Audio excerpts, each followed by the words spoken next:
Dëgjoj, na kanë kapur përfytje të gjithë spionazhet e gjithë botës.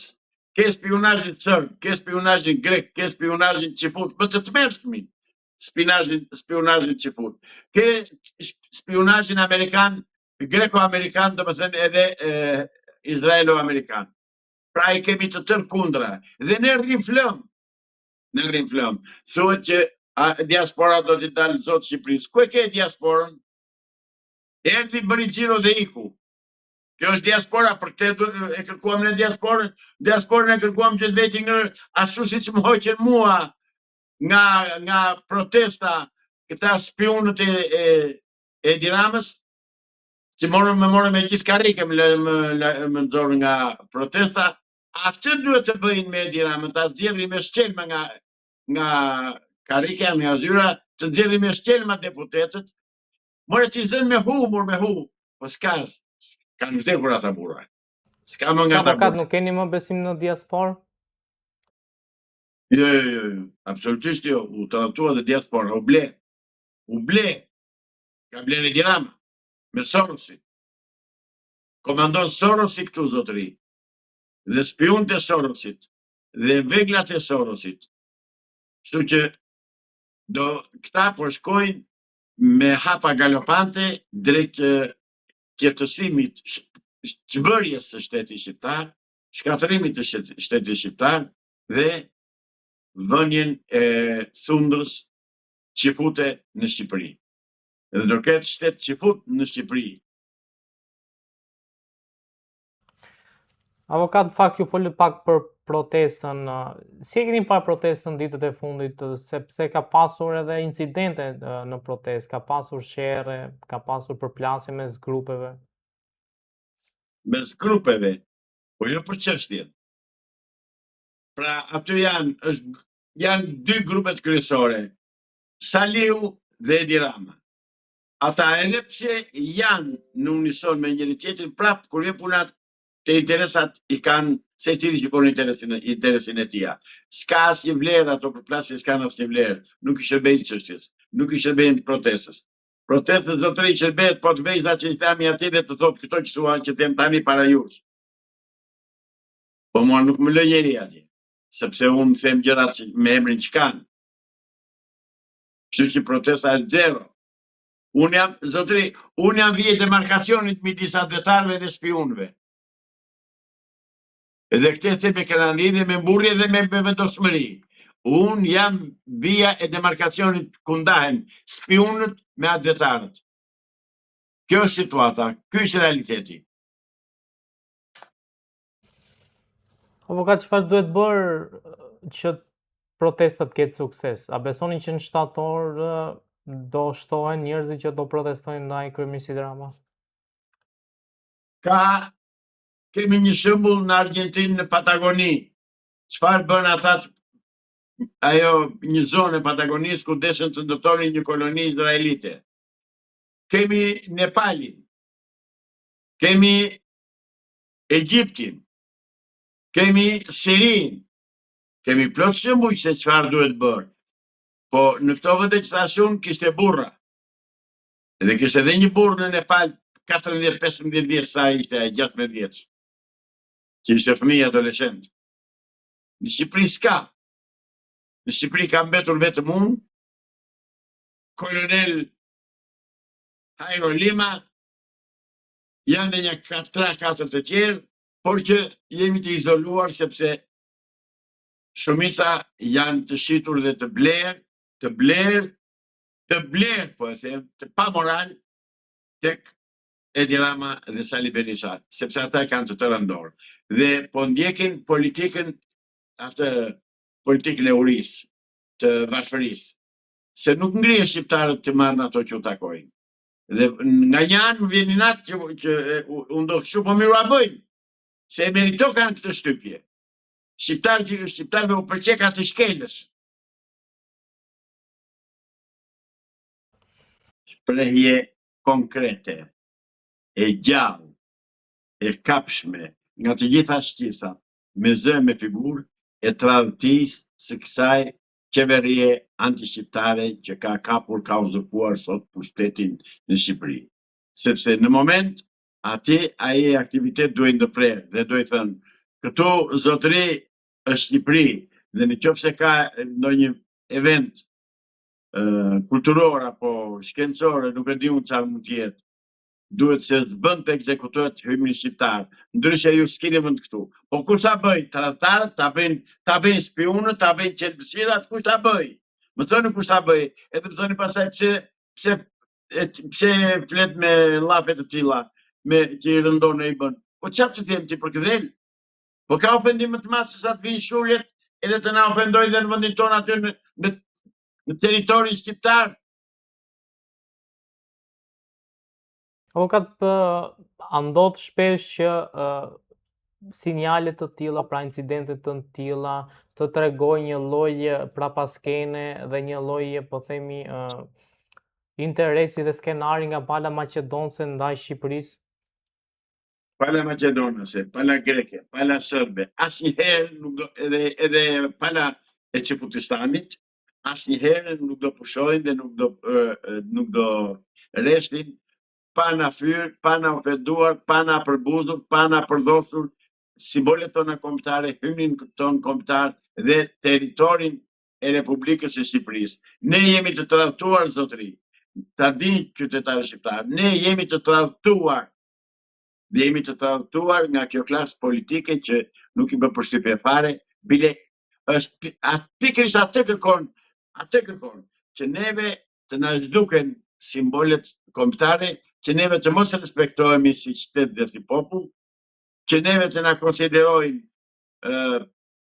plaçk tregu. Pra, kjo është gjithçka në funksion të programit të tyre programit të tij antikombëtar të Edi Ramës, të mbështetur dhe të ndihmuar nga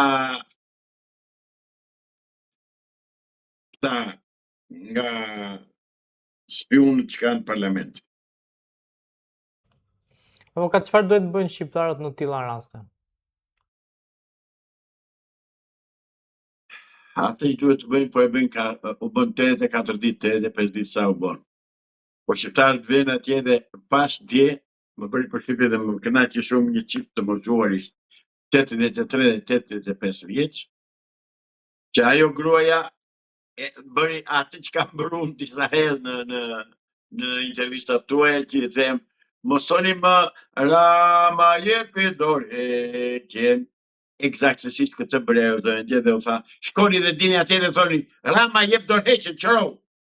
Një grua 83 vjeçe. Mirë po, këtu...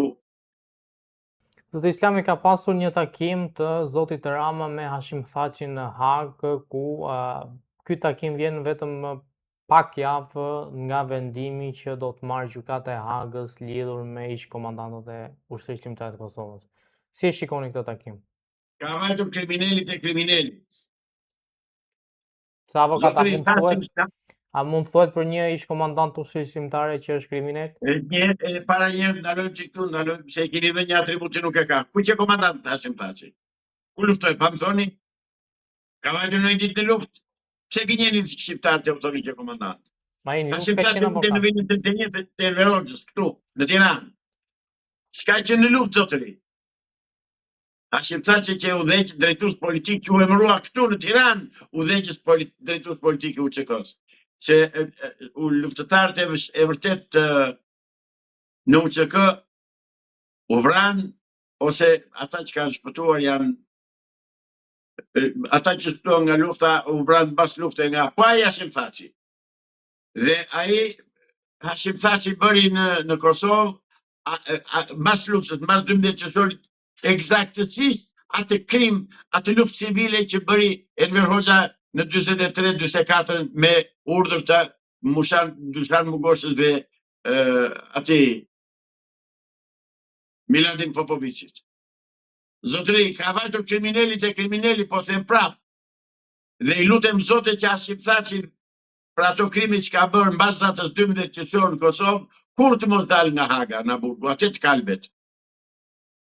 Të kalbet bashkë me ata generalët sërbë dhe me Drashko, me atë si quonin atë, të Serbin, që kanë bërë krimet në Kosovë. Atje bashkë janë, se atyre më ka shërbyer, edhe atje do rri.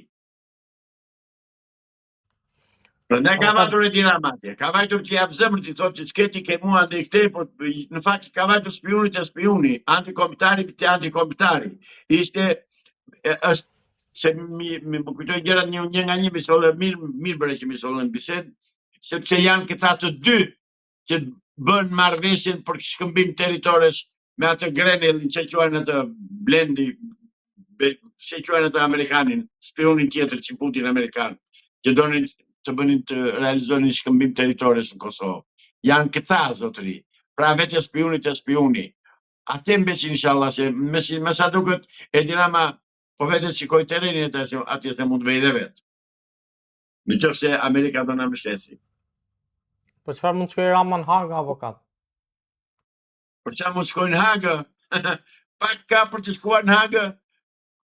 Ku ka të drejtë ai Edi Rama të shes territorin nga tokës shqiptare? Ku ka të drejtë? Ku e gjeti? Çfarë është më zotëri? Me çfarë të drejtë? As pronar. Jo.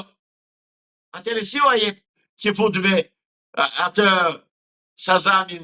Sazanin, u jep Zvërnecin, u jep Darzezën. Ku i gjeti këto ky? Ku i gjeti këto të drejta? Ore do vej ai. Unë shikoj rini shqiptare, ata që janë me të vërtet me zemër me çika kur thomin në labëri, ata ja kanë bërë be. Avokat, në fakt ju folët pak për Hashim Thaçin, por Kosova nuk është se është në po themi aty ku duhet, pasi ka gati 2-3 vjet që është pa qeveri. Është pikërisht ai Hashim Thaçi që e shkakton të gjitha të krizë dhe janë spionët e tij në Kosovë që shkaktojnë atë krizë. Avokat, Hashim Thaçi është në burg, si mundet një njeri që është në burg? Hashim Thaçi zotëri dhe tjetë të burg është akoma kryetari i PDK-s Kosovë, i Partisë Demokratike të Kosovës. Po pse Albin Kurti mos ja presidentin opozitës? Po pse do t'ja apo presidentin opozitës kur ka shumë të veçës, po të kuptoj. Po pse ti akuzon Ramën këtu që ka marrë gjitha pushtetet, ndërkohë që në Kosovë thua Albin Kurti le ti marrë gjitha pushtetet? Unë nuk kam thënë ti marrë gjitha pushtetet. Po nëse merr presidentin? Po ku t'ja jap? T'u jap spionëve të Beogradit, t'u jap presidentin, më thuaj. Një mund të propozoj të ndërtoj një lloj procesi që kriteret e presidentit pa emra të jenë ato kritere që mos jetë spion. S'është e thënë që Po Albin Kurti me kushtetutën e Thaçit po punon zotërisht. Punon me kushtetutën të tija. Pra, është pikërisht ajo vepra e Hashim Thaçit, e tradhtia e Hashim Thaçit për popullin e Kosovës, që po shkon Kosova aty ku po shkon. Megjithatë, Albin Kurti zbur shteti dhe do ta zgjidh çështjen, unë kam bindje absolute.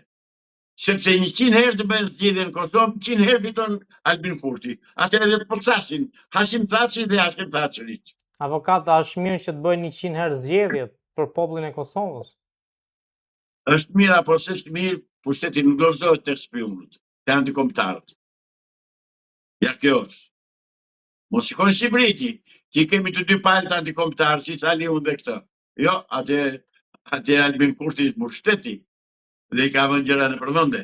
Këtë besim kam unë dhe këtë konstatim kam bërë deri më sot. Nuk e dim si mund vej puna nëse pasetën. Po deri tani kjo situatë është. A ka ndikuar raporti që ka Rama me Hashim Thaçin që të mos ketë raport Rama me Albin Kurtin? 100%. A nuk e keni parë Edi Rama që shkon takon Vučićin, përqafon Vučićin dhe i kthen krahët Albin Kurtit, gjuha e trupit i thotë të tëra zotëri, se jeni gazetar me eksperiencë tashmë. Edi Rama është antikombëtar, më është hebresht, është i urren shqiptarët, më zotëri, i urren. Ore ka urrëtie patologjike për shqiptarët ky njeri, ky pisi.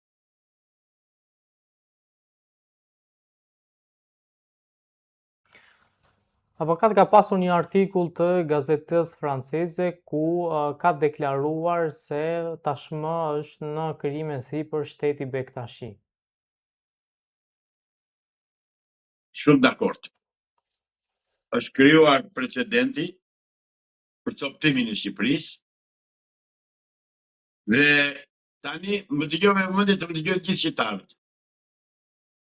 Shumë shpejt do kërkohet krijimi i shtetit ortodoks në Shqipëri, duke përfshirë Korçë, Gjirokastër, Sarandë. Mbajini mend. 1. Unë tani kërkoj që të krijohet shteti Halveti. Siç është Bektashi, tjetë dhe Halveti, muslimanë janë dy palët, Teqeji janë dy palët, Teqeji Halveti është në qendër Tiranës pas Pallatit Kulturës. Pastaj, shteti musliman. Do krijohet dhe ai që shteti e tyre. A e bëm me shtet edhe me principata, do ta bëjmë principata Shqipëri. Kjo është politika e Çifutit e Rama dhe e çifutizimit, kantonizimit të Shqipërisë. Kjo është pikërisht këtu. Me këtë që po bën ai fëlliqësira që quhet Babamondi. Ai Palaço Burr që më del edhe më krijon shtet më vete ai.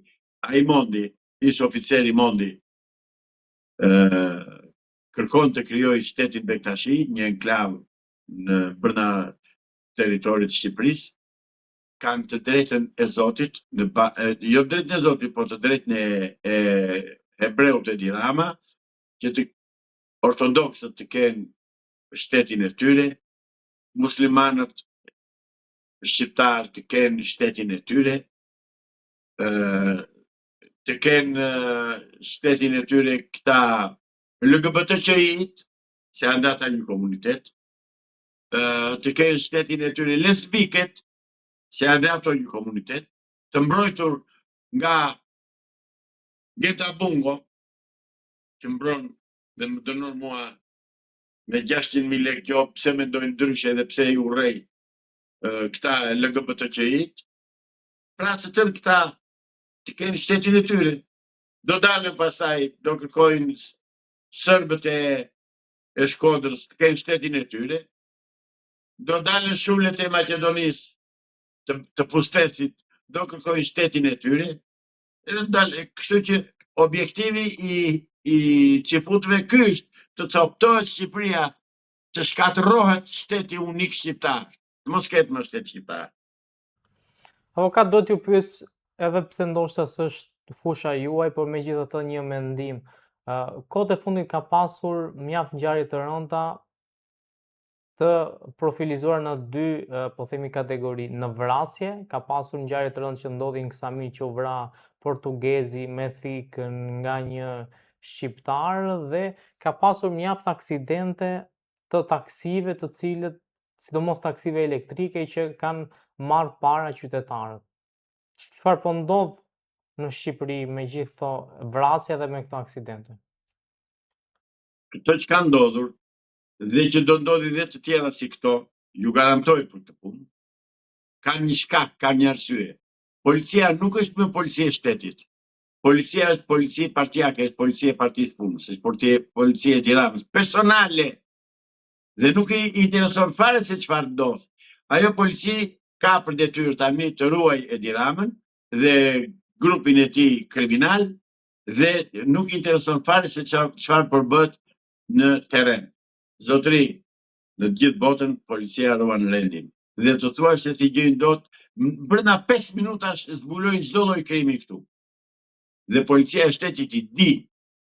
Mirë, po policisë që janë lidhur duar dhe policisë i kanë thënë, ka dhënë urdhër nga ai tualet balla që të merret, të mbrojë vetëm deputetët dhe qeverinë. Asnjë tjetër.